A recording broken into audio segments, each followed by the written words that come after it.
Hey everyone, and welcome back to another video. And in this video, I'm going to show you how to change your payroll date on Gusto Payroll. Now, this video is going to be particularly useful for individuals. Let's say that you want to change your payroll date. How do you actually go ahead about doing so? Now, this video is going to be short, sweet, and simple, guys. There's not going to be a lot of steps involved. So in order to do this, what you're first going to do is log on to Gusto.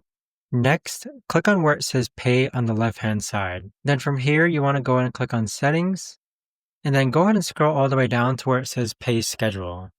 So this is where you could actually go ahead and edit your pay schedule or manage your pay schedule so that you can adjust the date in which your employees get paid. But there you have it, guys. That right there is the best and easiest way that I know of to actually go ahead and adjust your payroll schedule on Gusto Payroll.